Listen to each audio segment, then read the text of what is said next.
நீங்கள் கார் ஓட்டுறதுல எக்ஸ்பர்ட்டாக இருந்தாலும் சரி, இல்லாட்டினா ஒரு பிகினராக இருந்தாலும் சரி, நீங்கள் காரை எடுத்துகிட்டு வெளியே போகும்போது பொதுவாக நமக்கு சின்ன சின்ன விஷயங்கள் நல்லா தெரிய வேண்டியது இருக்கும். அதில் குறிப்பாக பார்த்தீங்கன்னா வண்டி டயர் பஞ்சர் ஆயிடுச்சுன்னா என்ன பண்ணணும் அப்படிங்கிறது தெரிய வேண்டியது இருக்கும்.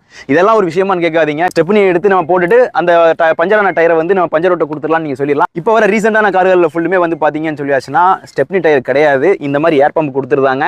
ஸோ இந்த ஏர் பம்ப் மட்டும் இல்லாமல் இந்த ஏர் பம்பில் வந்து ஃபிக்ஸ் பண்ணுறதுக்கு ஒரு ஜெல்லும் கொடுத்துருந்தாங்க.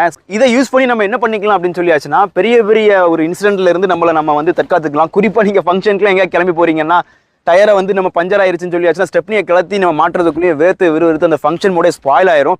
பட் அப்படி ஸ்பாயில் ஆகாமல் நம்ம நீட்டாக இந்த வேலையை முடிக்கிறதுக்கான ஆப்ஷன்ஸ் எல்லாமே இந்த டாட்டா பர்டிகுலராக இந்த வந்து பம்பு கொடுத்துருக்காங்க. பட் இப்போ வரக்கூடிய டாட்டாவுடைய எந்த வண்டிகள்லையுமே வந்து ஸ்டெப்னி டயர் கிடையாது. ஸோ அதனால தான் நம்ம இந்த வீடியோ ப்ரிப்பேர் பண்ணுறோம். ஸோ இந்த பம்பை ஆப்ரேட் பண்ணி நீங்கள் எப்படி வந்துட்டு வண்டி டயர் பஞ்சராக இருக்கும்போது ஏர் ஃபில் பண்ணணும், அப்படி ஃபில் பண்ணியும் ஏர் ஃபில் ஆகாமல் இருந்துச்சுன்னா எப்படி இந்த